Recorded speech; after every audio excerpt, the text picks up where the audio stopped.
Parcel ಹೇಳ್ಬಿಡ್ಪಾ ಮನಿಗ್ ಹೋಗೋದ್ರಾಗ ಮತ್ ಹಸಿವೆ ಆದ್ರೆ ನೋಡ್ ಆಲೂ ಪರೋಟ ಒಂದ್ ಗೋಬಿ ಮಂಚೂರಿ ಮತ್ ವೆಜ್ ಬಿರಿಯಾನಿ 9 ರೂಮು ಕಲಾವಿದರು ಇಲ್ಲಿಗೆ ಬಂದ್ರ ಇಲ್ಲಿ ಉಳ್ಕೊಳಿಕ್ ಜಾಗ. ಪ್ರಹ್ಲಾದ್ ಜೋಶಿ ಅವ್ರು ನಮ್ಗೆ $1 ಕೋಟಿ ಕೊಟ್ಟಿದ್ರ. ಅದಕ್ಕೆ ಇದು ರುಚಿ ರಂಗ. ಆಕ್ಚುಲಿ ವಾಚ್ ರಿಪೇರಿ ಅಂಗಡಿದ್ದು ರೇಡಿಯೋ ರಿಪೇರಿ ಮಾಡ್ಸ್ಕೊಂಡ್ ಬರ್ತಿದ್ದೆ. ರೇಡಿಯೋ ಕೇಳ್ತೆ ರಿಪ್ಲೇಸ್ ಇನ್ನೊಂದ್ ಬಂದ ತಗೋ ಅಂತ ಯೂಸ್ ಅಂಡ್ ಥ್ರೋ ಸಂಬಂಧನು ಹಂಗ ಆಗ್ಬಿಟ್ಟದ. ಮೊದಲು 4 ಮಂದಿ ಹಿರಿಯರು ಕೂಡಿ ಏನ್ರ ಸಂಸಾರದಾಗ ಆಗ್ಯದ ಅಂತಂದ್ರ ಅದನ್ನ ರೆಕ್ಟಿಫೈ ಮಾಡ್ತಿದ್ರ. ಈಗ ರೀಲ್ಸ್ ಹೇಳ್ತಾವ ನೀ ಸಿಗರೇಟ್ ಸೇದಂಗಲ್ಲ ಬ್ರೇಕಪ್. ನನಗ ಔಟ್ ಆಫ್ ದಿ ವೇ ಹೋಗಿ ಒಂದಿಷ್ಟು ಸಾಲ ತಂದು ಒಂದಿಷ್ಟು ಬಂಡವಾಳ ಅಂತ ಹಾಕಿ ಇದನ್ನ ನಡ್ಸೋ ಧೈರ್ಯ ಇಲ್ಲ. ನಂದು ಏನಂತಂದ್ರ ಈ ಜಗತ್ತಿನ ಸ್ಪೀಡಿಗೆ ನನಗೆ ಓಡ್ಲಿಕ್ಕೆ ಬರುವಲ್ತ. ಇದು ನನ್ನ ಸೋಲು, ರಂಗಭೂಮಿ ಸೋಲಲ್ಲ.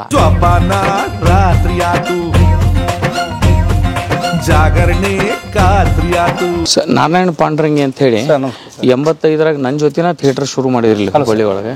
ಸೊ ನನ್ನ ಕ್ಲಾಸ್ಮೇಟು ಹೌದು. ನಾನು ಇವ ಜಯತೀರ್ಥ ಜೋಶಿ ಅಂತ ಏನಿದ್ರು ಜೋಶಿ ಅವ್ರು ವರ್ಕ್ಶಾಪ್ನಾಗ ತಯಾರಾದಂಥ ಇವರು ಜಯತೀರ್ಥ ಜೋಶಿ ಅಂದ್ರೆ NSD ಡೆಲ್ಲಿ. ಓಕೆ. ಇವನು ನಾಟಕ ಇಟ್ಕ ಎಲ್ಲ ಮಾಡಿಸಿದ. ಯೂನಿವರ್ಸಿಟಿ ಲೆವೆಲ್ನಾಗ ನ್ಯಾಷನಲ್ ಲೆವೆಲ್ ತನಕ ನಾಟಕ ತೊಗೊಂಡು ಹೋಗಿ ನಮ್ಮ ಜೊತೆ ಇದ್ದಾನೆ. ಗ್ರೇಟ್ ಸರ್, ನಮಸ್ಕಾರ ಸರ್, ಖುಷಿ ಆಯ್ತು ಭೇಟಿ. ಇವರು ಕಲಾ ಮಾಧ್ಯಮ ಅಂತ ಇವ್ರದೊಂದು ಅಭಿಮಾನಿ. ಅಯ್ಯೋ ಸರ್, ಭಾಳಷ್ಟು ನೋಡೇ ಸರ್ ನಾನು ನಿಮಗೆ. ಧನ್ಯವಾದ. ಅನಂತರಂಗ, ಈ ಅನಂತರಂಗ ಜಾಗ ಈಗ ಹೊಸದಾಗಿ ಕಾಂಪೌಂಡ್ ಕಟ್ತಾರೆ ನೋಡಿರ್ಬೇಕಲ್ಲ. 2 ಪಿಲ್ಲರ್ ಹಾಕಿ ನಡುವೆ ಸ್ಲ್ಯಾಬ್ಗಳನ್ನು ರೆಡಿ ವಾಲ್ ಹೌದಲ್ಲ, ಒಂದು ತಂದು ತೂರು ಕೊಡ್ತಾರೆ. ಅದು ಕಂಪೌಂಡಿಂಗ್ ಮಾಡ್ತಾರೆ. ಹೌದು, ನಾವು ಅದನ್ನು ಇದಕ್ಕೆ ಬಳಸಿ. ಓಹ್, ರೆಡಿ ವಾಲು. ಇದು ರೆಡಿ ವಾಲ್. ಇದು ಒಂದು ಪಿಲ್ಲರು, ಇದೊಂದು ಪಿಲ್ಲರು, ಒಳಗಡೆ ಪ್ಲೇಟು, ಅದು ಪ್ಲಾಸ್ಟಿಂಗು. ವಾವ್, ಬರ್ರಿ. ವಾವ್, ತಾಲೀಮ್ಗೆ ಇಲ್ಲಿ ನಿಮ್ಗೆ ಗೊತ್ತಾಗ್ತದೆ ನೋಡಿ. ಇಲ್ಲಿ ಹಾಕಿದ್ದಾರೆ ಪ್ಲೇಟು, 2 ಪಿಲ್ಲರು. ಇವಿಷ್ಟು ಟಾಯ್ಲೆಟ್ ಬಾತ್ರೂಮ್ಗಳು. ನೀವು ಒಂದು ಅಬ್ಸರ್ವ್ ಮಾಡಿದ್ರೆ ವಿಜಯರಂಗ ಮೇನ್ ಬಿಲ್ಡಿಂಗ್ನಾಗ ಟಾಯ್ಲೆಟ್ ಬಾತ್ರೂಮ್ಗಳಿಲ್ಲ.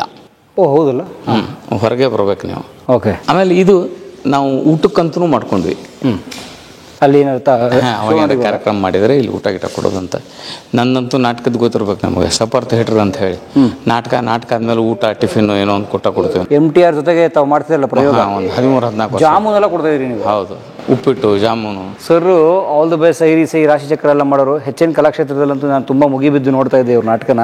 ನಮ್ಮ ಸಮಷ್ಟಿ ತಂಡದ ನಾಟಕ ಆ ಕಡೆ ಎಲ್ಲ ಮೂಲೆ ನಡೀತಿರ್ತಿತ್ತು. ಇವ್ರು ಮಾಡ್ಬೇಕಾದ್ರೆ ನಾವೆಲ್ಲ ಹೋಗಿ ಆ ಟಿಕೆಟ್ ತೊಗೊಂಡು ಯಾವುದೋ ಲಾಸ್ಟ್ ಮಿನಿಟಲ್ಲಿ ನೋಡ್ತಿದ್ವಿ. MTR ಸ್ಪಾನ್ಸರ್ ಇರ್ತಿತ್ತು, ಅವ್ರ ಗಾಡಿನೇ ಬಂದಿರ್ತಿತ್ತು. ಏನು ನಾಟಕದೊಂದು ಖುಷಿ, ಊಟದೊಂದು ಖುಷಿಯಲ್ಲಿ. ಸೊ ಅದಕ್ಕೆ ಇಲ್ಲಿ ಇದಕ್ಕೆಲ್ಲ ವಾಶ್ ಬೇಸಿನು ಅವೆಲ್ಲ ಹೆಂಗೆ ಪ್ಲ್ಯಾನ್ ಮಾಡ್ಕೊಂಡಿದ್ವಿ. ಬಲ್ಬಿನ್ ಚಿತ್ರ ಚೆನ್ನಾಗಿದೆ. ಇಲ್ಲಿ ಕ್ಲಾಸ್ ಗೀಸ್ ಎಲ್ಲ ಮಾಡ್ಲಿಕ್ಕೆ ಶುರು ಮಾಡಿದ್ವಿ ನಾವು. ಅದು ಏನಾಗೋದು ಅಂದ್ರೆ ತಿಂಗಳಿಗೆ ನನಗದ ₹1,00,000 ಹುಡುಗರು ಬಂದು ಹೋಗೋರು, ಬೆಂಗಳೂರಿಂದ ಬರೋರು, ಅವ್ರ ಪಗಾರ ಅದೆಲ್ಲ ಕೊಡೋದು. ಇಲ್ಲಿ 8-10 ಹುಡುಗರು ಬರೋವು. ವರ್ಕೌಟ್ ಆಗ್ತಿದ್ದಿಲ್ಲ, ಪಿಜ್ಜಾ ಅದ ಇಲ್ಲ ಅಂತ. ಪಿಜ್ಜಾ ದೋಸೆನಾ? ಇದೆಲ್ಲ ಯಾವಾಗ ಕೊಡ್ತೀರಾ? ಇವೆಲ್ಲ ಒಂದು ಶೋ ಮಾಡಿದಾಗ. ಓಕೆ. ಒಂದೇನೋ ಹೊಸ ಕಾನ್ಸೆಪ್ಟ್ ಅಂತ ಮಾಡಿ ಓಕೆ ಮಂದಿ ಇಲ್ಲಿ ಬರಬೇಕು, ಹೆಚ್ಚು ಮಂದಿ. ಏನು ಉದ್ದೇಶ ಇಡೀ ಅಂದ್ರೆ ನನ್ನ ಥ್ರೂ ಕರಿಯರ್ನಾಗ ನಾಟಕ ನಾವು ಮಾಡಬೇಕು, ಅದನ್ನು ನೋಡಲಿಕ್ಕೆ ಥಿಯೇಟ್ರ್ ತುಂಬ ಮಂದಿ ಇರ್ಬೇಕು. ಅದು ಅವ್ರಿಗೆ ತಿಳಿಲಾರ್ದಂಥ ನಾಟಕ ಆಗಬಾರ್ದು, ತಿಳಿಯುವಂಥ ನಾಟಕ ಆಗಬೇಕು. ಅವ್ರಿಗೆ ಗೊತ್ತಿರುವಂಥ ಕಥೆ ಇರಬೇಕು, ಅವ್ರಿಗೆ ಗೊತ್ತಿರುವಂಥ ಸಬ್ಜೆಕ್ಟಿನ ಜೊತೆ ನಮ್ಮ ಹ್ಯೂಮರ್ ಇರಬೇಕು. ಅದು ರೀಚ್ ಆಗ್ತದೆ, ತಲುಪ್ತದೆ. So this is my concept of theatre. And ನಿಮ್ಮ ಬಹುತೇಕ ನಾಟಕ ಹಾಗೆ ಇದ್ವು ಅಷ್ಟೇ. ಮತ್ತು ನಿಮ್ಮ ನಾಟಕಗಳು ನಕ್ಕು ಸಾಕಾಗ್ಬಿಡೋದು ನಮಗೆ. ಅದನ್ನು ಬಿಟ್ಟು ಇಲ್ಲಿ ನೋಡ್ರಿ, ಇಲ್ಲಿ ನಾವು ಇಷ್ಟೆಲ್ಲ ಕ್ಲಾಸ್ಗಳನ್ನು ಎಲ್ಲ ಮಾಡ್ತಿದ್ವಿ. ಶಾಸ್ತ್ರೀಯ, ಫಿಲ್ಮಿ, ನೃತ್ಯ, ಓಕೆ, ಗಾಯನ, ವಾದನ, ಹೀಗೆಲ್ಲ ಒಂದು ವೇಳಾಪಟ್ಟಿ ಮಾಡಿ ಅಭಿನಯ. ಈ ನಾಟಕ ಭಾಳ ರಂಗಕರ್ಮಿಗಳು ಹೇಳ್ತಾರೆ ಚಿಂತನೆಗೆ ಹಚ್ಚಬೇಕು, ಪ್ರೇಕ್ಷಕರ ತಲೆಯನ್ನು ಜಜ್ಗಳು ಹಂಗೆಲ್ಲ ಮಾಡಬೇಕು ಅಂತಲ್ಲ. ಅದೇನು ತಪ್ಪಲ್ಲ, ಅವರು ಬದುಕನ್ನು ನೋಡೋ ಪದ್ಧತಿ ಅದು.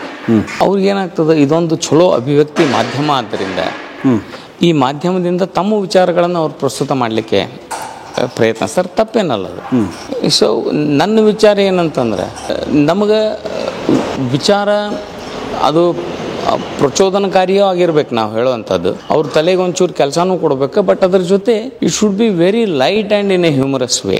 ಈಗ ಫಾರ್ ಎಕ್ಸಾಂಪಲ್ ನಮ್ಮ ಆಲ್ ದಿ ಬೆಸ್ಟ್ ನಾಟಕದಾಗ ಬರ್ರಿ, communication was the biggest concept of the drama was. ಅದ್ರ ಕಮ್ಯುನಿಕೇಷನ್, ಈಗ ಕಿವುಡ ಮೂಕನ ಜೊತೆ ಮಾತಾಡೋದು ಅಥವಾ ಕುರುಡನ ಜೊತೆ ಮಾತಾಡೋದು, ಅದರೊಳಗೆ ಹುಟ್ಟುವಂಥ ಹಾಸ್ಯ ಇಡೀ ಒಟ್ಟಾರೆ ಆಲ್ ದಿ ಬೆಸ್ಟ್ ಆಗಿತ್ತು. ಬಟ್ ಅದ್ರ ಹಿಂದಿರೋ ಎಂಥ ದೊಡ್ಡ ತಥ್ಯ ಇತ್ತಂತಂದ್ರೆ ಇವರು ಯಾವ ಹುಡುಗಿಯನ್ನು ಇನ್ವಾಲ್ವ್ ಆಗಿ ಆಕೆ ತಮ್ಮನ್ನು ಪ್ರೀತಿಸ್ತಾಳ ಅಂತ ತಿಳ್ಕೊತಾರೆ, ಆಕೆ ಇವ್ರನ್ನ ಪ್ರೀತಿಸ್ತಾರಲ್ಲ, ಆಕೆ ಇವ್ರಿಗೆ ಹೆಲ್ಪ್ ಮಾಡ್ಲಿಕ್ಕೆ ಬಂದಿರ್ತಾಳೆ. ಬಟ್ ಆಕೆ ಆಗಲೇ ಒಪ್ಪಿಕೊಂಡಿರ್ತಾಳೆ, ಅವಂಗೆ ಎರಡೂ ಕಾಲಿರೋದಿಲ್ಲ. ವಾವ್. ಸೊ ಡ್ರಾಮ್ಯಾಟಿಕ್ ಎಲಿಮೆಂಟ್ ನಾವು ಎಲ್ಲಿ ಹುಡುಕ್ತೇವೆ ಬದುಕಿನಾಗ ಅನ್ನೋದ್ರಲ್ಲಿ ಇರ್ತದೆ. ಸಹಿ ನಾಟಕ ನಾವು ನೋಡಿದ್ವಿ, ಮಂದಿಗೆಲ್ಲ ಅದು ಬರೀ 4 ಪಾರ್ಟ್ ಅದು ಇದು ಅಂತ ಹಿಂಗೆಲ್ಲ ಅನಿಸ್ತು. ಬಟ್ ದೊಡ್ಡ ಸತ್ಯ ಏನಂತಂದ್ರೆ ಮಂದಿ ರೊಕ್ಕದ ಸಲುವಾಗಿ ಏನು ಬೇಕಾದ್ ಮಾಡ್ತಾರಂತ. ಅದ್ರಾಗ ಅವ್ನು ಮರ್ಡರ್ ಮಾಡ್ತಾರೆ, ಅವ್ನು ಮರ್ಡರ್ ಮಾಡಿ ಅವನಂಗ ಇನ್ನೊಬ್ಬ ತಂದು ನಿಂದ್ರಿಸ್ಲಿಕ್ಕೆ ಪ್ರಯತ್ನ ಮಾಡ್ತಾರೆ. ನೀವು ಯಾವಾಗ ತಂದು ನಿಂದ್ರಿಸ್ಲಿಕ್ಕೆ ನಿಮ್ಗೆ ಫೇಲ್ ಆಗ್ತೀರಿ, then the drama comes out of it. ಅದ್ರೊಳಗೆ ಅವ್ನು ಒರಿಜಿನಲಾಗಿ ಬಂದುಬಿಡ್ತಾನೆ, ಮಂದಿ ಇದನ್ನೆಲ್ಲ ಮಾಡ್ತಾರೆ ಅಂತ ಹೇಳಲಿಕ್ಕೆ. ಅದಕ್ಕೆ ಅವ ಸಾಯೋ ಮುಂದೆ ತಂದು ಇಡೀ ಆಸ್ತಿ ಎಲ್ಲ ಮತ್ತು ಟ್ರಸ್ಟಿಗೆ ಬರೋದು ಸಾಯ್ತಾನೆ. ಸೊ ನೀವು ಪ್ರತಿ ನಾಟಕ, ನೀವು ನನ್ನ ನಾಟಕ ನೋಡ್ಕೊತ ಹೋದ್ರೆ ನಾಟಕದಾಗ ನಿಮ್ಗೆ ಅದೇನು ಬರೀ ಹಂಗಿಲ್ಲ. ಅದು ಇವನ್ ನಾ ಮಾಡೋ ರಾಶಿ ಚಕ್ರ ಸಹಿತ ನೀವು ಮಾತಾಡ್ತೀರಿ. ಹಾಂ, ನಾವು ಒಬ್ಬನ ನಿಂತು ಮಾತಾಡ್ತೇನೆ ಆ ರಾಶಿ ಚಕ್ರ ಪ್ರದರ್ಶನದಾಗ. ನನಗೆ ರಾಶಿ ಚಕ್ರ ಪ್ರದರ್ಶನದ ಬಗ್ಗೆ ಅದು ಹ್ಯೂಮರ್ ಅದಕ್ಕೆ ಸಂಬಂಧಪಟ್ಟದ್ದು. But it is basically based on the ಜ್ಯೋತಿಷ್ಯ ಶಾಸ್ತ್ರ which is followed by most of Indians. ಯಾಕೆ ಎಷ್ಟು ಕ್ಲಿಕ್ ಆಗ್ತದೆ? ಕಾರಣ ಏನಂತಂದ್ರೆ ಭಾಳ ಮಂದಿ ಜ್ಯೋತಿಷ್ಯ ನಂಬಂಗಿಲ್ಲ, ಆದ್ರೆ ಭಾಳ ಮಂದಿ ಕೇಳೋದು ಬಿಡಂಗಿಲ್ಲ. ಕೇಳ್ತಾರೆ, ಅದನ್ನ ಪೇಪರ್ನಾಗ ಕದ್ದು ಓದೋದು ಇದ್ದೇ ಇತ್ತು. ಅದನ್ನು ಮಾಡ್ತಾರ ಅಂತ ಸಕ್ಸಸ್ ಅಂತಲ್ಲ. ನನಗೇನಂತಂದ್ರೆ ಜ್ಯೋತಿಷ್ಯ ಶಾಸ್ತ್ರ ಎಂಥ ಶಾಸ್ತ್ರ ಅಂದರೆ ಅದು ನಿಮ್ಮ ಸಮಸ್ಯೆಗಳನ್ನು ಬಗೆಹರಿಸಂಗಿಲ್ಲ, ಬಟ್ ನಿಮಗೆ ಬರೋ ಸಮಸ್ಯೆಗಳನ್ನು ನಿಮಗೆ ಪ್ರಿಪೇರ್ ಮಾಡ್ತದೆ. ಈಗ ನಾವು ಹೆಂಗೆ ರೋಡ್ನಾಗ ಹೊಂಟಾಗ ಅಲ್ಲಿ ಒಂದು ಸ್ಪೀಡ್ ಬ್ರೇಕರ್ ಅಂತ ಬೋರ್ಡ್ ಹಾಕ್ತಾರಲ್ಲ, ಹಂಗೆ ಆ ಜ್ಯೋತಿಷ್ಯ ಹೇಳ್ತಾನೆ ನಿಮ್ಗೆ ಇದು ಗ್ರಹ ಇಲ್ಲಿಗೆ ಬರ್ಲಿಕ್ಕತ್ತದ, ನಿಮ್ಗೊಂದು ಸ್ವಲ್ಪ ಕಂಟಕದ, ಹುಷಾರು. ಅವ ಮುಂದೆ ಅದು ನಿಮ್ಮ ದಡ್ಡತನದ ಮೇಲೆ ನೀವು ತಾಯ್ತಾ ಕಟ್ಕೋರಿ, ಕಾಯಿ ಹೊಡಿಸ್ರಿ, ಹೋಮ ಮಾಡಿಸ್ರಿ, ನೀವು ಅವ್ನು ಎಷ್ಟು ನಂಬ್ತೀರಿ ಅಷ್ಟು ನಿಮಗೆ ಬಗ್ಗಿಸ್ತಾನೆ, ನೀರಿನಾಗ ಮುಳುಗ್ರಿ. ಹಾಂ, ಅವೆಲ್ಲ. ಬಟ್ ಇಲ್ಲ ಅಂತಂದರೆ ನಿಮ್ಮನ್ನು ಅದು ಅವೇರ್ ಮಾಡ್ತದೆ. ಸೊ ಅದಕ್ಕೆ ರಾಶಿ ಚಕ್ರದಾಗ ಏನು ಹೇಳ್ತೀನಿ ಅಂತಂದರೆ, ಈ ರಾಶಿಯವ್ರು ಹಿಂಗಿದ್ದಾರೆ, ಈ ರಾಶಿಯವ್ರು ಹಿಂಗಿದ್ದಾರೆ, ಈ ರಾಶಿಯವ್ರು ಇದನ್ನು ಮಾಡ್ತಾರೆ. ನನಗೆ ಭಾಳ ಮಂದಿ ಅಂದರೆ ಯಾರು ಸೆನ್ಸಿಬಲಿ ನಾಟಕ ಅದನ್ನು ಕಾರ್ಯಕ್ರಮ ನೋಡ್ತಾರೆ, ಸರ್ ನಮ್ಮ ಜ್ಯೋತಿಷದ ಬಗ್ಗೆ ಒಂದು ಪುಸ್ತಕ ಓದ್ದಂಗೆ ಆಯ್ತು ಸರ್ ನಮ್ಗೆ ಅಂತಾರೆ. ವಿತ್ ಹ್ಯೂಮರ್ ಅವ್ರಿಗೆ ಸಿಗಬೇಕಾದ ಮನೋರಂಜನೆ ಎಲ್ಲ ಸಿಕ್ಕು ಯೋಚನೆಗೆ ಹಚ್ಚಿ ಕೂಡ ಕಳಿಸಿರ್ತೀರಿ. ಚಾಪ್ಲಿನ್ ಮಾಡಿದ ಅದನ್ನೇ ಹಾಂ, ಇವತ್ತಿಗೂ ನಂಗೆ ಚಾಪ್ಲಿನ್ ಗ್ರೇಟ್ ಅನ್ಸೋದು ಅಲ್ಲೇ.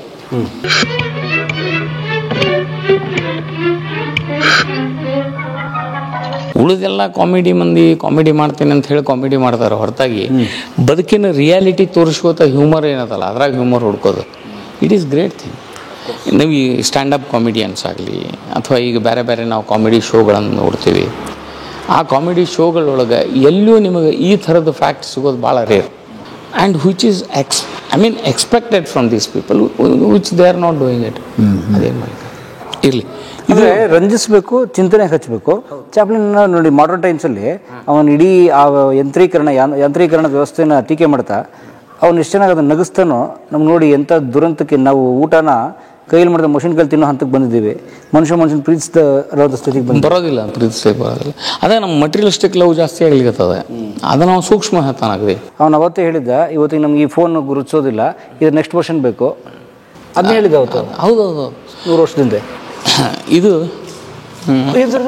ಡಾನ್ಸ್ನವ್ರಿಗೆ ಇದಕ್ಕೆ ನೋಡ್ಕೊಳಕ್ಕೆ ಹಿಂಗೆ ಈ ಥರ ಸೂಪರ್. ಸೊ ಇದು ಸೆಲ್ಕೋ ಕಂಪ್ನಿಯವ್ರು ನಮಗೆ ಸ್ಪಾನ್ಸರ್ ಮಾಡಿರೋದು. ಸೆಲ್ಕೋ ಅವರಿಗೆ ನಾವೊಂದು ರಾಶಿ ಚಕ್ರ ಮಾಡಿದ್ದೆ. ಸೊ ಅವರೊಂದು 5-6 ಲಕ್ಷ ರೂಪಾಯಿದ್ದು. ಓಕೆ, ಬರ್ರಿ. ತಮಗೆ ವಯಸ್ಸು ಎಷ್ಟು ಸರ್?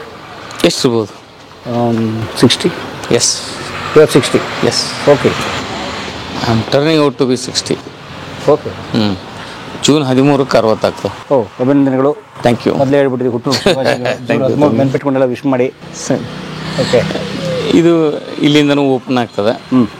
ಸೊ ಇಲ್ಲಿಗೆ ಬಂದಮೇಲೆ ಇದೊಂದು ಸಣ್ಣ ಬಿಲ್ಡಿಂಗ್ ನಾವೇ ಕಟ್ಟಿದ್ದು. ನಮಗೆ ಇದು ಮತ್ತು ಇದು ನಮ್ಮ ಕರೋನಾದಲ್ಲಿ ಹುಟ್ಟಿ ಬಂದಂಥ 2 ಪ್ರಾಡಕ್ಟ್ಗಳು ನಾವೇ ನಿಂತು ಕಟ್ಟಿ ಕೊರೋನಾದಲ್ಲಿ ಲಾಕ್ಡೌನಲ್ಲಿ. ಲಾಕ್ಡೌನ್ ಕೆಲಸ ಇರಲಿಲ್ಲ ನಮಗೆ. ಇಲ್ಲಿ ಎಲ್ಲ ಮನೆ ಕಟ್ತಾ ಇದ್ದಾರೆ ಹಿಂದೆ.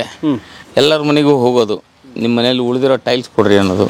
ಅವು ಉಳಿದಿದ್ದೆಲ್ಲ ಟೈಲ್ಸ್ ಅನ್ನು ಸೇರಿಸಿ ಒಂದೇ ಟೈಲ್ ಇಲ್ಲಿದೆ. ಅದೇ ಒಂದು ಚಿತ್ರ ನಡಿ ಮಾಡ್ಕೊಂಡಿಲ್ಲಿ.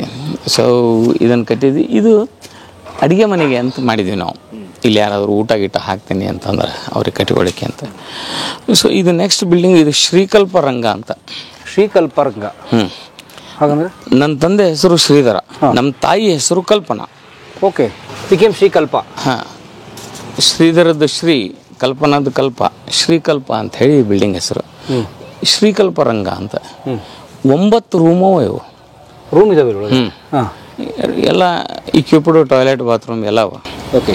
ಸೊ ಇವು ಡಾರ್ಮೆಂಟ್ರಿಗಳು. ಕಲಾವಿದರು ಇಲ್ಲಿಗೆ ಬಂದ್ರೆ ಇಲ್ಲಿ ಉಳ್ಕೊಳ್ಳಿಕ್ಕೆ ಜಾಗ ಅದು. ಅಕಾಮಿಡೇಷನ್ಸ್.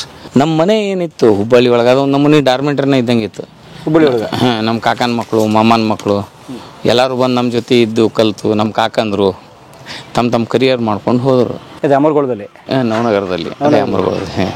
ಸೊ ಮತ್ತೀಗ ಅವ್ರ ಹೆಸರಲ್ಲಿನ ಮತ್ತು ಅಷ್ಟೆಲ್ಲ ಮಾಡ್ಯಾರ ಅವರು, ಅವ್ರ ಹೆಸರಲ್ಲೇ ಇರಲಿ ಅಂತ ಶ್ರೀಕಲ್ಪರಂಗ ಇದು.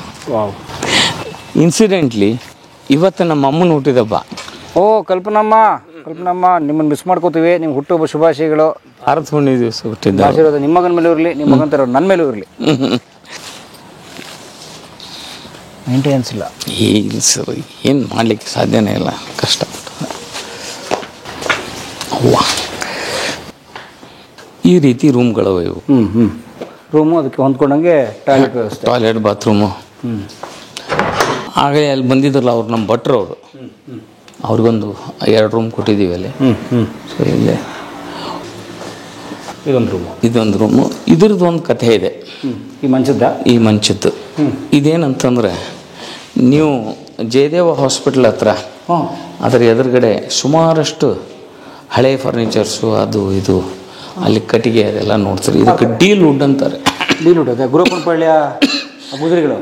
ಇದಷ್ಟು ಮಷಿನ್ಗಳ ಪ್ಯಾಕಿಂಗಿಗೆ ಬಳಸ್ತಾರೆ ಇದನ್ನ. ಇದು ರೀಯೂಸ್ಡ್. ಓಕೆ. ಒಂದು ಟ್ರಕ್ ಕಟ್ಟಿಗೆ ತಂದಿದ್ದೆ ನಾ.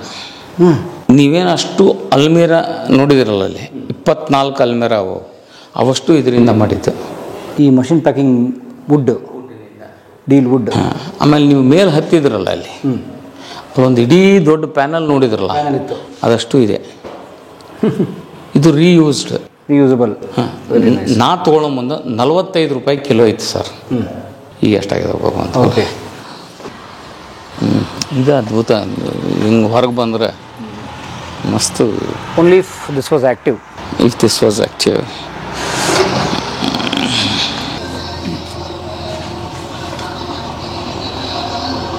ಇದೊಂದು ಡಾರ್ಮೆಟ್ರಿ. ಇದು ನೋಡ್ರಿ ಹೆಂಗದ. ಬರ್ರಿ ಹೋಗ್ರಿ.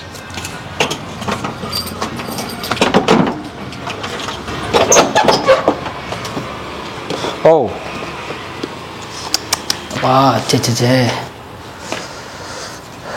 ಓ ಗಾಡ್. ನೋಡಿ, ಇವ್ರ ಕನಸು ಎಷ್ಟು ದೊಡ್ಡದಿತ್ತು, ಕೈಗೂಡಿಲ್ಲ ಸರ್. ತುಂಬ ನೋವಾಗ್ತದೆ, ಸೀರಿಯಸ್ಲಿ ನೋವಾಗ್ತಾಯಿದೆ. ಒಂದು ರಂಗಮಂದಿರದಲ್ಲಿ ಅಥವಾ ಹಂಗಿದೆ. ಇವನ ಹೆಸರು ಜೀವನ್ ಅಂತ. ನಮಸ್ಕಾರ ಜೀವನ್, ಹೇಗಿದ್ದೀರಾ? ಜೀವನ್ ಬೈಂದೂರ್ನವ. ಬೈಂದೂರು, ಕರಾವಳಿ. ಮೊನ್ನೆ ನಿಮ್ಮ ಊರಿಗೆ ಹೋಗಿದ್ವಿ ನಾವು. ನನ್ನ ಜೊತೆ ಇದ್ದು 22-23 ವರ್ಷ ಆಯ್ತು. ಸೊ ಇದನ್ನೆಲ್ಲ ನೋಡ್ಕೊಳ್ಳೋದು ಮಾಡ್ಕೊಳ್ಳೋದು ಅವನ ಚೌಕರ್. ಇಂಥವು 4 ಇಲ್ಲಿ 2, ಅಲ್ಲಿ ಹಿಂದಿಂದ ಹೋದ್ರೆ ಅಲ್ಲಿ 2 ರೂಮು. ಸೊ ಒಟ್ಟು ಇವು 9 ರೂಮು ಸರ್. ಒಂದು 60 ಮಂದಿ ಇರ್ಬೋದು ಇಲ್ಲಿ. ಇನ್ನೊಂದು ಸಣ್ಣ ಡಿಜಿಟಲ್ ಲೈಬ್ರರಿ ಮಾಡೋದಿತ್ತು ನನಗೆ ಈ ಜಾಗದಲ್ಲಿ. ಅದಕ್ಕೆ ಪ್ರಪೋಸಲ್ ಎಲ್ಲ ಕೊಟ್ಟಿದ್ದೆ. ಅರವಿಂದ್ ಬೆಲ್ಲದವರು ಒಂದು 10 ಲಕ್ಷ ರೂಪಾಯಿ ಕೊಟ್ಟಿದ್ರು ಅದಕ್ಕೆ. ರಂಗಾರವಿಂದ ಅಂತ ಹೆಸರಿಟ್ಟಿದ್ವಿ ಅದಕ್ಕೆ. ಆದರೆ ಅದು DC ಇದ್ರೊಳಗೇನೋ ಗದ್ದಲದಾಗೆ ಬರಲಿಲ್ಲ, ಆ ದುಡ್ಡು ಅಮೌಂಟ್ ಬರಲೇ ಇಲ್ಲ ಅದು. ಸೊ ಹೀಗಾಗಿ ಆ ನಿರ್ಮಿತಿ ಕೇಂದ್ರದವರು ಒಂದು 2-3 ಸರ್ತೆ ಬಂದು ಏನೋ ಲೆಕ್ಕಪಕ್ಕ ಮಾಡಿ ಹೋದ್ರು, ಅದೇನು ಆಗಲಿಲ್ಲ. ನಾನು ಸುಮ್ಮನೆ ಆಗ್ಬಿಟ್ಟೆ. ಅಷ್ಟೊತ್ತಿಗೆ ಮತ್ತು ಇಲೆಕ್ಷನ್ನು ಬಂತು, ಹೀಗಾಗಿ ಅದು ಉಡ್ದೊತ್ತಾಗಲೇ ಇಲ್ಲ ಅದು. ಇದು ಒಂದು ರೋಡು. ಆ ರೋಡಿಗೆ ಇಲ್ಲಿಂದ ಒಂದು ಗೇಟ್ ಮಾಡ್ಕೊಂಡಿದ್ದೀವಿ ನಾವು. ಈ ಕಡೆಯಿಂದ ಈ ಕಡೆಯಿಂದ ಬರೋ. ಸೊ ಇಲ್ಲಿಂದ ಯು ಕ್ಯಾನ್ ಎಕ್ಸೆಸ್. ಓಕೆ. ನೋಡಿ, ಪೂರ್ತಿ ಉದ್ದ ಇದು 7 ಅಡಿ. ಈ ಕಡೆಗೆ ಆಗಲೇ ಕಡಿಮೆ. ಓಕೆ. 60, 40, 35 ಹಿಂಗೆಲ್ಲ ಹಿಂಗೆಲ್ಲ ಇದೆ. ಅಲ್ಲಿ ಬಂದದು ಕೊನೆಗೆ ಸೇರುತ್ತೆ. ಅಲ್ಲಿ 80 ಮಾರ್ಕ್ಸು 90 ಮಾರ್ಕ್ಸು ತಗೊಳ್ಳೋದಕ್ಕಿಂತ ಒಂದೇ ಒಂದು ರಿಮಾರ್ಕ್ ತಗೋಬೇಕು, ವೆರಿ ಗುಡ್ ಅಂತ. ಇದರ ಹೆಸರು ರುಚಿರಂಗ ಪ್ರಹ್ಲಾದ ಅಂತ. ರುಚಿರಂಗ ಪ್ರಹ್ಲಾದ. ಪ್ರಹ್ಲಾದ್ ಜೋಶಿ ಅವ್ರು ನಮ್ಗೆ 1 ಕೋಟಿ ರೂಪಾಯಿ ಕೊಟ್ಟಿದ್ರ. ಅದಕ್ಕೆ ಇದು ರುಚಿರಂಗ ಆ್ಯಕ್ಚುಲಿ. ಅವ್ರ ಮುಂದೆ ಅವ್ರ ಹೆಸರು ಸೇರಿಸೇವಿ. ಸೊ ರುಚಿರಂಗ ಪ್ರಹ್ಲಾದ ಇದು. ನಿಮ್ಗೆ ನಾನು ಅಲ್ಲಿಂದ ಹೇಳ್ಕೊತ ಬಂದೆ. ಬೇಂದ್ರೆ ರಂಗ, ವಿಜಯ ರಂಗ, ಅನಂತರಂಗ, ಶ್ರೀಕಲ್ಪರಂಗ, ರುಚಿರಂಗ, ಮುಂದಿನ ಭಕ್ತಿರಂಗ, ಅದು ನಮ್ಮ ಗುಡಿ. ಬರ್ರಿ,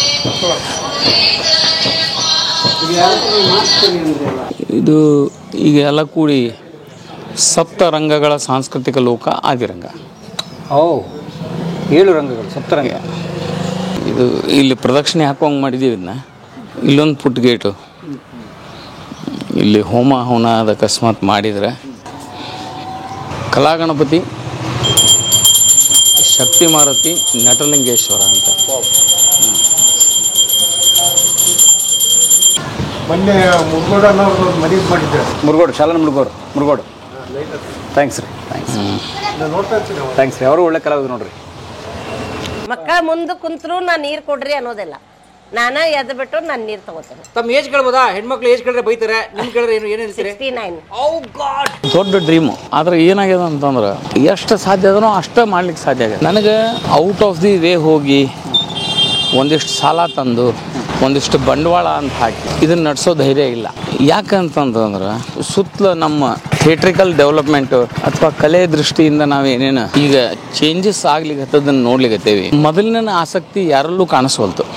ರಂಗಭೂಮಿಗೆ ಈಗ ನಾ ಏನು 2001, 2002 ಕರಿಯರ್ ಥಿಯೇಟ್ರ್ ಇಲ್ಲಿ ಶುರು ಮಾಡಿ 2018-19 ತನಕ ಅಂದ್ರೆ ಕರೋನಾ ತನಕ ವೆರಿ ಆ್ಯಕ್ಟಿವ್. ಹಾಂ, ನಾವಂತೂ ಆ್ಯಕ್ಟಿವ್ ಇದ್ವಿ. ನಮ್ಮ ಶೋಗಳು ಎಲ್ಲಿಯೂ ಫೇಲ್ ಆಗಿ ಈಗ ನಮಗೆ ಅಂಥ ಶೋಗಳನ್ನು ಅದನ್ನ ರಿಪೀಟ್ ಮಾಡಿದ್ರು ಮಂದಿ ಬರ್ತಾರ ಅನ್ನೋ ಗ್ಯಾರಂಟಿ ಇಲ್ಲ. ಹೌದಾ ಸರ್? ಹೌದು. ಈಗ ನಿಮ್ಮ ಸೂಪರ್ ಹಿಟ್ ಶೋಗಳವಲ್ಲ? ಅಲ್ಲ ಸರ್, ಆದರೂ ಅದಕ್ಕೆ ಮೊದಲನೇ ಎಫರ್ಟ್ 2ರಷ್ಟು ಎಫರ್ಟ್ ಬೇಕಾಗ್ತದೆ ಸರ್. ಈಗ ಮೊದಲು ಏನಿತ್ತು ಅಂತಂದ್ರೆ ಆಯಿತು, ಇವತ್ತು ಪೇಪರ್ನಾಗ ಬಂತು, ಸಂಜೆ ಮುಂದೆ ಥಿಯೇಟ್ರ್ ಹೌಸ್ಫುಲ್ ಆಗೋದು. ಈಗ ನೀವು ಸೋಷಿಯಲ್ ಮೀಡಿಯಾ, ಪೇಪರ್ನಾಗ ಚಲೋ ಬರೆಸ್ಬೇಕು, ಅದು ಟಿ ವಿಯಾಗ ಬರಬೇಕು, ಯೂಟ್ಯೂಬ್ನಾಗ ಬರಬೇಕು, ಅಲ್ಲಿ ಬರಬೇಕು, ಇಲ್ಲಿ ಬರಬೇಕು. ಅಷ್ಟೆಲ್ಲ ಮಾಡಿದ್ಮೇಲೂ ಮಂದಿ ಬರ್ತಾರೆ ಅನ್ನೋ ಗ್ಯಾರಂಟಿ ಇಲ್ಲ. ಯಾಕಂತಂದ್ರೆ ಹೆಂಗೆ ಸವಲತ್ತುಗಳು ಜಾಸ್ತಿ ಆಗ್ಯಾವ, ಹಂಗಂಗೆ ಸಮಸ್ಯೆಗಳು ಜಾಸ್ತಿ ಆಗ್ಯಾವ. ಈಗ ಫಾರ್ ಎಕ್ಸಾಂಪಲ್ ಬೆಂಗಳೂರಾಗ ನಾವು ಮೊನ್ನೆ ಕಲಾಗ್ರಾಮಕ್ಕೆ ನಾಟಕ ನೋಡ್ಲಿಕ್ಕೆ ಹೋಗಿದ್ವಿ, ನಾನು ನನ್ನ ಹೆಂಡತಿ ಇಬ್ಬರು. ಅದೇ NSD ಫೆಸ್ಟಿವಲ್ ಬರೋ ಮುಂದೆ ನಮಗೆ ಅಲ್ಲಿಂದ ವೆಹಿಕಲ್ಲ ಇಲ್ಲ. ಮೊದಲಾದ್ರೆ ಹೆಂಗಿತ್ತು, ಹೋಗೋ ಆಟೋಕ್ಕೆ ಕೈ ಮಾಡಿದ್ರೆ ನಿಂದಿರ್ತಿದ್ರು. ಈಗ ನಿಂದ್ರಂಗೂ ಇಲ್ಲ, ನಿಂದ್ರಂಗಿಲ್ಲ. ಬುಕ್ ಮಾಡ್ರಿ ಅಂತಾರೆ, ಅಥವಾ ನಮ್ದು ಆಲ್ರೆಡಿ ಬುಕ್ ಅದ ಅಂತಾರೆ. ಸೊ ಈಗ ಊಬರ್ ಆಗಲಿ ಅಥವಾ ಮತ್ತು ಯಾವುದೋ ಒಂದು ನಮ್ಮ ಯಾತ್ರೆ ಆಗಲಿ ಅಥವಾ ಓಲಾ ಆಗಲಿ, ಇವು ಯಾವುವು ನಮ್ಮ ಅನುಕೂಲಕ್ಕಿಲ್ಲೇ ಇಲ್ಲ. ಈಗ ಇಡೀ ಜಗತ್ತು ಹಂಗಾಗ್ಬಿಟ್ಟದ. ಎಲ್ಲ ಫೆಸಿಲಿಟಿಗಳು ಎಲ್ಲನೂ ನಾವು ಇವರಿಗೆ ಅನುಕೂಲಕ್ಕಾಗಿ ಮಾಡ್ತೀವಿ ಅಂತ ಹೇಳ್ತಾರೆ. But it is purely their business. I mean ಭಾಳ ದೊಡ್ಡ ಫ್ಯಾಕ್ಟ್ ಇದೆ. ಕಮ್ಯುನಿಕೇಷನ್ ದೃಷ್ಟಿಯಿಂದ ನಮ್ಮ ಕಡೆ ಇಂಟರ್ನೆಟ್ ಅದ, ವಾಟ್ಸಪ್ ಅದ, ಅದದ ಇದದ. ಸ್ವಲ್ಪ ದಿವಸ ಅಷ್ಟೇ ಪುಕಾಟ ಮತ್ತು ಚಂದ ಅದ. ಆಮೇಲೆ ನೀ ಯಾಕೆ ತೊಗೊಂಡಿಲ್ಲ ನಮ್ಮ ಏನದು ಕ್ಲೌಡ್ನಾಗಿಂದ ಇದನ್ನು ಪ್ಲ್ಯಾನ್ ಯಾಕೆ ತೊಗೊಂಡಿಲ್ಲ, ತಿಂಗಳಿಗೆ ಎಷ್ಟು ಕಟ್ಟು, ಹಿಂಗೆ ಮೊಬೈಲದ್ದು ಹಿಂಗೆ ಎಲ್ಲರೂ ಹಿಂಗೆ. ನೀ ಅದನ್ನು ಸಬ್ಸ್ಕ್ರೈಬ್ ಮಾಡು, ಅದನ್ನು ಚಾನಲೈಸ್ ಮಾಡು, ಅದನ್ನು ಮಾನಿಟೈಸ್ ಮಾಡು. ಇವೆಲ್ಲ ಶಬ್ದಗಳು ಏನಾಗ್ಲಿಕ್ಕತ್ತಾವ ಅಂತಂದ್ರೆ they are all business oriented. ಈಗ ನಮ್ಮ ಥಿಯೇಟ್ರಿಗೆ ಅಂಥ ಬಿಸ್ನೆಸ್ ಓರಿಯೆಂಟೆಡ್ ಕ್ವಾಲಿಟಿ ಇಲ್ಲ. ಇದ್ರಾಗ ನಿಮಗೆ ಗ್ಲ್ಯಾಮರ್ ಇಲ್ಲ, ಗ್ರ್ಯಾಂಜರ್ ಇಲ್ಲ. ಸೊ ಯಾಕೆ ಇದ್ರ ಕಡೆ ಬರ್ತಾರೆ ಎಲ್ಲರೂ? ಇನ್ನೂ ನೀವು ಆಗಳೇ ಒಂದು ಪ್ರಶ್ನೆ ಬೇರೆ ಕೇಳಿದ್ರು ನಂಗೆ, ವಿವೇಚನೆಗೆ ಹಚ್ಚಬೇಕು. ಯಾರಿಗೆ ಬೇಕಾಗಿದೆ ಈಗ ವಿವೇಚನೆ? ಬೇಡವಾ ಪ್ರೇಕ್ಷಕರಿಗೆ? ಅಲ್ಲ ಸರ್, ಜನರಲಿ ಒಬ್ಬ ಮನುಷ್ಯಾಗ ವಿವೇಚನೆ ಇದಕ್ಕೆ ಮಟೀರಿಯಲಿಸ್ಟಿಕ್ಲಿ ವಿಚಾರ ಮಾಡ್ತಾನವ. ಇದಾಗ್ತದನ ಮಾಡು, ಇಲ್ಲಾಂದ್ರೆ ಬಿಡು, ನನಗಿದೇನು ಜೈನ್ಲವ ಅಷ್ಟೇ, ನನ್ನ ಪೈಸಾ ವಸೂಲ್. ಅಲ್ಲಿ ಅಷ್ಟ ಮಾತುಕತೆ ಆಗ್ತದೆ, ವಿಚ್ ಈಸ್ ವೆರಿ ಡೇಂಜರಸ್. ಮೊನ್ನೆ ಎಲ್ಲೋ ನಾ ಓದ್ಲಿಕ್ಕೆ ನಮ್ಮ ಇದ್ರಾಗ ಒಂದು ಸ್ವಲ್ಪ ಏನೋ ಹರಿಯೋದು, ಮಾಡೋದು, ಮತ್ತು ಹೊಲಿಯೋದು, ಅಡ್ಜಸ್ಟ್ ಮಾಡ್ಕೊಳ್ಳೋದು ಅಂತಿತ್ತು ಜೀವನ.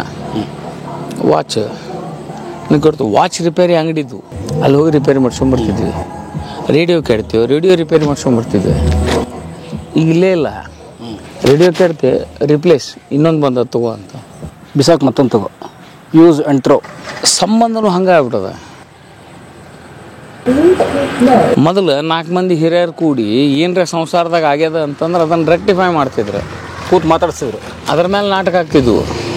ಈಗ ರೀಲ್ಸೇ ಹೇಳ್ತಾವ ನೀ ಸಿಗರೇಟ್ ಸೇದಂಗಲ್ಲ ಬ್ರೇಕಪ್, ನಾ ಕುಡ್ದಷ್ಟು ನೀ ಕುಡಿಯಂಗಿಲ್ಲ ಬ್ರೇಕಪ್, ನನ್ನ ಜೊತೆ ಪಾರ್ಕಿಗೆ ಬರೋಂಗಿಲ್ಲ ಬ್ರೇಕಪ್. ಅವಾಗ ಏನು ಮಾಡ್ತೀರಿ ನಾವು? ನಾಟಕ ಏನು ಬರೆಯೋಣ ಸರ್ ಇದ್ರಾಗ? ನಾಟಕದ 3ನೇ ಡೈಲಾಗೇ ನೀ ಬ್ರೇಕಪ್ ಅಂದ್ರೆ ಸೀನ್ ಹೆಂಗಾಗ್ತಾವ, ಸಿನಿಮಾ ಹೆಂಗಾಗ್ತಾವ? ಆದರೆ ಒಂದು ನಾಟಕದ ಸಂಸ್ಥೆ ಅಥವಾ ರಂಗಭೂಮಿಯ ಒಂದು ತಂಡ ರಂಗಭೂಮಿಯನ್ನು ವ್ಯಾವಹಾರಿಕ ಚೌಕಟ್ಟಿನಲ್ಲಿ ಕಟ್ಟೋಕ್ಕಾಗಲ್ಲ, ಕಟ್ಟಬೇಕು. ಮತ್ತು ತಾವು ಕಟ್ಟಬೇಕು. ಹಿರಿಯರು ಜಗತ್ತು ನೋಡಿರೋರು ತಾವೇ ಕಟ್ಟೋದ್ರಲ್ಲಿ ಸೋತಿದ್ದೀರಿ ನಂಗೆ ಅನಿಸ್ತದೆ. ಅಲ್ಲ ಸರ್, ನಂದು ಏನಂತಂದ್ರೆ ಈ ಜಗತ್ತಿನ ಸ್ಪೀಡಿಗೆ ನನಗೆ ಓಡ್ಲಿಕ್ಕೆ ಬರುವಲ್ತು. ಇದು ನನ್ನ ಸೋಲು, ರಂಗಭೂಮಿ ಸೋಲಲ್ಲ. ರಂಗಭೂಮಿ ಒಳಗೆ ಶಕ್ತಿ ಅದ, ರಂಗಭೂಮಿ ಒಳಗೆ ರಂಗಕಲೆಯೊಳಗೆ ಶಕ್ತಿ ಇಲ್ಲ ಅಂತಿಲ್ಲ, ಅದ್ರಾಗ ಶಕ್ತಿ ಅದ. ಬಟ್ ಅದನ್ನ ನಮಗೆ ಮಾಡ್ಲಿಕ್ಕೆ ಬರುವಲ್ತು. ಈಗ ನೋಡ್ರಿ ಸರ್, ಇಷ್ಟ ಈಗ ಇನ್ನು 1-1.5 ಕೋಟಿ ರೂಪಾಯಿ ನನಗೆ ಕೊಟ್ರೆ ಇದನ್ನ ಲಕ ಹೊಳೆಯೋಂಗೆ ಮಾಡಿ ಮಂದಿಗೆ ಬರೋ ಹಂಗೆ ಮಾಡ್ತೇನೆ. ನಾ ಇಲ್ಲಿ ನನ್ನ ಕಡೆ 10 ಕನಸವ, ನನಗೆ 10 ನಾಟಕ ಮಾಡಿಸ್ಲಿಕ್ಕೆ ಬರ್ತದೆ, 10 ನಾಟಕ ಕಂಪ್ನಿ ಅವ್ನು ಕರ್ಕೊಂಬಂದು ಇಲ್ಲಿ ಇಟ್ಟು ನನಗೆ ಮಾಡಿಸ್ಲಿಕ್ಕೆ ಬರ್ತದೆ. ಬಟ್ ಅದು 10 ಆಗಿ ಗಟ್ಟಿ ಆಗ್ಬೇಕಲ್ಲ, ಅದು ಅಲ್ಲಿ ತನಕ ನನಗೆ ಬೇಕಾಗೋ ಖುರಾಕಿಲ್ಲ, ಅಲ್ಲಿ ಬೇಕಾಗಿರುವಂಥ ಮೆಟೀರಿಯಲ್ ಇಲ್ಲ, ಬೇಕಾಗಿರೋ ಫೈನಾನ್ಷಿಯಲ್ ಫೈನಾನ್ಸ್ ಇಲ್ಲ. ಏನು ಮಾಡ್ತೀರ ಅವಾಗ? ನಾಟಕಗಳಿಲ್ಲ ಅಂತಲ್ಲ, ಚಲೋ ನಾಟಕಗಳವ, ನಟ ನಟಿಯರಿಲ್ಲ ಅಂತಲ್ಲ, ನಟ ನಟಿಯರಿದ್ದಾರೆ. ಆದ್ರೆ ನನಗೆ ಮಾಡ್ಲಿಕ್ಕೆ ಬರ್ಲಿಕ್ಕೆ ನಮ್ಮ ಕಡೆ ರೊಕ್ಕ ಇಲ್ಲ. ಮತ್ತು ರೊಕ್ಕ ಇಲ್ಲ ಅಂತಂದ್ರೆ ಬೇರೆ ಏನಿಲ್ಲ. ನಾ ಇನ್ನೂ ಏನೇನೋ ವಿಚಾರ ಮಾಡಿದ್ವಿ ರೀ.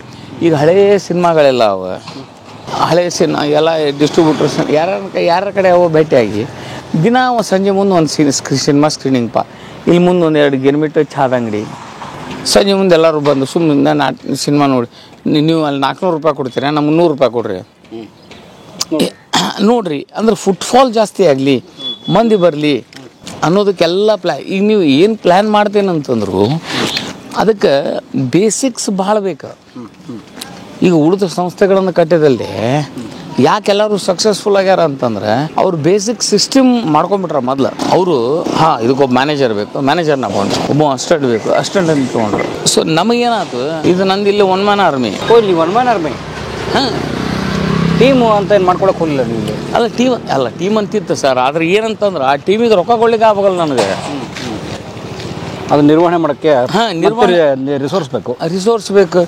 ಈಗ ಒಂದು ಮನುಷ್ಯ ಒಂದು ಲೆವೆಲ್ಲಿನ ಆಸಕ್ತಿ ತನಕ ಹೌದ್ರಿ ರಿಹರ್ಸಲ್ಲು, ಹೌದ್ರಿ ಕಲೆ, ಹೌದ್ರಿ ಅದು ಈ ಗೌರವ ಇಟ್ಕೊಂಡು ಬರ್ತಾರೆ. ಯಾವಾಗ ಮನುಷ್ಯಾಗ ಜವಾಬ್ದಾರಿ ಬರ್ಲಿಕ್ಕೆ ಶುರು ಆಗ್ತಾವೆ ಅವಾಗ ಅವ್ನಿಗೆ ಪಗಾರ ಬೇಕಲ್ಲ ತಿಂಗಳ. ಈಗ ನೋಡಿ, ಈಗ ನೀವೊಂದು ರಂಗಮಂದಿರ ಕಟ್ಟಿದ್ದೀರಿ, ಒಂದು ಸ್ಟೇಜ್, ಒಂದು ರಿಹರ್ಸಲ್ ಹಾಲ್ ಎಲ್ಲ ಕಟ್ಟಿದ್ದೀರಿ. ರಂಗಶಂಕರದವ್ರು ಬೆಂಗಳೂರಲ್ಲಿ ಕಟ್ಟಿದ್ದಾರೆ, ಅವರು ಅದು ಯಶಸ್ವಿಯಾಗಿ ನಡೆಸ್ತಿದ್ದಾರೆ. ತಾವು ಯಾಕೆ ಇಲ್ಲಿ ಏನು ನಡೀತಿಲ್ಲ? What is the difference? Difference is they have made a proper system of working. ಅಂದ್ರೆ they have a team of experts and organisers. And ರಂಗಶಂಕರದ ಟೀಮ್ ಏನಿದೆ, they have specified job of each person. And they have specified planning of doing the things. ಈಗ ನಮ್ಮಲ್ಲಿ ಹೆಂಗಂತಂದ್ರೆ what I believe is basically I am an actor. ಹೌದು, great actor. ಸುಮ್ಮ seriously ನಾನೇ ನೋಡಿದ್ದೀನಿ. And my passion is acting. ಈಗ ನನಗೆ ಬರೀ ಅಡ್ಮಿನಿಸ್ಟ್ರೇಷನ್ ಅಂತ ಇಲ್ಲೇ ಇಲ್ಲ. ನಾ ಬರೀ ಅಡ್ಮಿನಿಸ್ಟ್ರೇಷನ್ ಮಾಡೋದಲ್ಲ, ನಾ ಆ್ಯಕ್ಟಿಂಗೂ ಮಾಡ್ಬೇಕು, ನಾ ಅನುವಾದನೂ ಮಾಡ್ಬೇಕು, ನಿರ್ದೇಶನೂ ಮಾಡ್ಬೇಕು. ಸೊ ಈ ಎಲ್ಲದರ ಜೊತೆ ನನ್ನ ಬಡದಾಟ ಏನದ, ಮತ್ತು ಮೇಲೆ ಇದಕ್ಕೆ ರೊಕ್ಕನೂ ತರಬೇಕು, ಆ ನಾಟಕದ ಟಿಕೆಟು ಮಾರಬೇಕು. ಸೊ ಆ ಮಲ್ಟಿಪರ್ಪಸ್ ಟಾಸ್ಕಿಂಗ್ನೊಳಗೆ ಭಾಳ ಕಡೆ ಫೇಲ್ ಆಗೇನೆ ಅಂತ ನಾನು. ಅಂದರೆ ನೀವು ಒಬ್ಬನೇ ಹಲವು ಕೆಲಸಗಳನ್ನು ಮಾಡಲು ಸೋತು. ಹುಡುಗ ಹುಡುಗ ಓ ನನ್ನ ಮುತ್ತಿನ ಹುಡುಗ. ಕಲಾ ಮಾಧ್ಯಮದ ಎಲ್ಲಾ ಎಪಿಸೋಡುಗಳು ನಿಮಗೆ ಸಿಗಬೇಕು ಅಂತಂದ್ರೆ ಕಲಾ ಮಾಧ್ಯಮ ಯೂಟ್ಯೂಬ್ ಚಾನೆಲ್ನ ಸಬ್ಸ್ಕ್ರೈಬ್ ಮಾಡಿ, ಬೆಲ್ ಐಕಾನ್ನ ಕ್ಲಿಕ್ ಮಾಡಿ, ತಪ್ಪದೇ ಮಾಡಿ. ಈ ವಿಡಿಯೋ ನೋಡಿದ್ದಕ್ಕೆ ನಿಮಗೆ ತುಂಬ ಧನ್ಯವಾದಗಳು. ಪುಸ್ತಕಗಳನ್ನು ಓದು ಮನಸ್ಸನ್ನು ಅರಳಿಸುತ್ತೆ, ಬುದ್ಧಿಯನ್ನು ಚುರುಕು ಮಾಡುತ್ತೆ, ಕಾಣದ ಹೊಸಲೋಕವನ್ನು ಪರಿಚಯಿಸುತ್ತೆ. ಹಾಗಾಗಿ ಓದುವ ಸಂಸ್ಕೃತಿ ಹೆಚ್ಚಾಗ್ಲಿ. ಧನ್ಯವಾದ.